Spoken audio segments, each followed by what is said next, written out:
Good morning. Happy Wednesday, everybody. I hope it's a great day, good start to the morning. It's a little breezy outside, a little chilly, so I just wanted to sit down and give you a quick little mindset thing that I'm kind of thinking about this morning. Just a little thing that you might relate to a little bit with your own kids. Now, for those of you guys that are just joining the video, if you could, put down the ages of your kids in the message bar just below for comments. Like, for instance, I have two kids, they would be 6 and 4. I'm just kind of curious, like, what age group your kids are in currently. Like, you might have a wide span, you might have a short grouping, you might just have a single child. But yeah, tell me what age your kids are in the comment below. And then what I want you to do is I want you to share this video with one other parent that you know. That's my request today, is just share this video.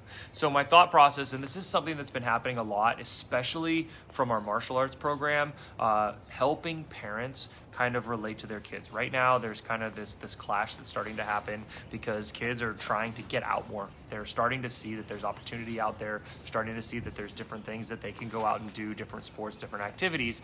And parents are, kind of getting a little disconnected, trying to figure out where they can go, what they can do, all these different types of things. But what's happening is it's causing a lot of time stress. It's causing a lot of people to have a hard time with just the day-to-day, the simple communications, the little things like cleaning your room, helping with the dishes, that kind of stuff, because we're starting to get busy again.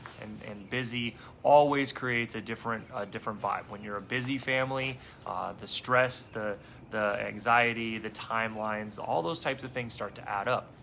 And so what happens is we start to get frustrated with the language that we seem to be expressing to our kids, our teens, and the responses that we're getting from them back. And that causes a lot of chaos. That causes a lot of hard feelings, sometimes emotional feelings. Sometimes our kids get a little bit caught up in it too. So my question to you is, are you teaching your kids the things that you want them to be doing, or are you just expecting them to get it? And I'll give you a quick example, because both of my kids are 6 and 4, almost 5 for my youngest.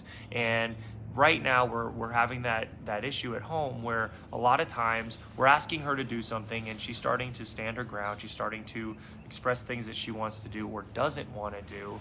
And at the same time, she's having a hard time following certain styles of instructions. And that happens a lot. That happens with a lot of kids, especially in this like 4, 5, 6, even 7, 8-year-old range, depending on just how well they understand the language that you're trying to share with them and the thing that you're asking them to do. So what happens is you say something very simple like, hey, I want you to go make your bed. And it seems like a very simple command. And making the bed seems to be something that they can kind of go, oh, okay, I can do that. But the problem is 5 minutes later, the bed's not made or the bed's not made in the right way.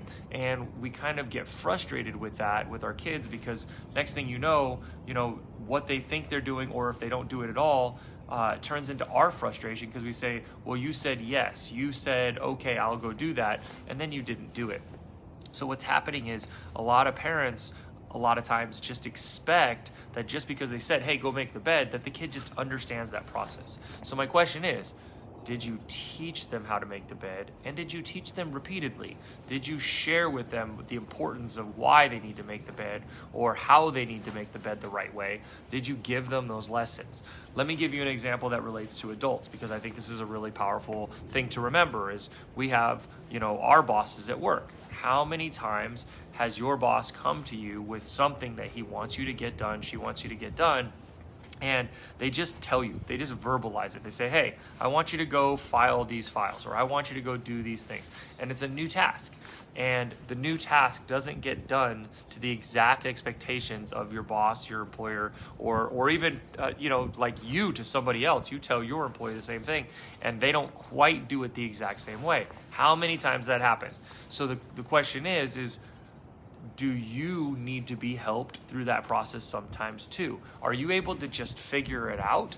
Or do you need to sometimes be shown, this is how I want it to be done, this would be the expectation, this is how it should look in the end? If that's the case, then how can we expect our kids to not need those same exact lessons? And I think sometimes we forget that. I think sometimes we forget how hard it is to be a kid when your parents have these expectations like clean rooms, clean the playroom, put your toys away, clean your dishes, these types of things, but have your kids actually been shown those processes and what the expectations are in the end. So I just want you to consider that. I want you to think for the next time that you tell your child or your teen or whatever that you have an expectation. Hey, I want you to do this. Have you shown them that? And have you shown them that lately? In martial arts, we learn this all the time. Martial arts, when I was 7 years old and I started, I learned a roundhouse kick. By the time I was 10, my body had adjusted and changed. I had to relearn a roundhouse kick. When I was 12, 15, 20, 25, now 39 years old, I'm still working on my roundhouse kick and evolving it. And sometimes I have to work on that process and re-show my body how to do this. So as your kids continue to age, as they get older and they start learning new processes, they are going to evolve, but are you showing them what those expectations should actually look like, or are you just putting the expectations on them that'll be done? That was just a quick little mindset for you guys. I want you to think about that. I want you to teach more. I want you to be proud and share those moments with your kids that you can show them how to do cool things and how to do things that meet your expectations. And if they don't quite do it, show them again. Be patient. Give them the opportunity. This is hard. It's a lesson for me too, but it's a quick little thought for you. I hope you have a wonderful Wednesday. Enjoy your day. I will see you soon.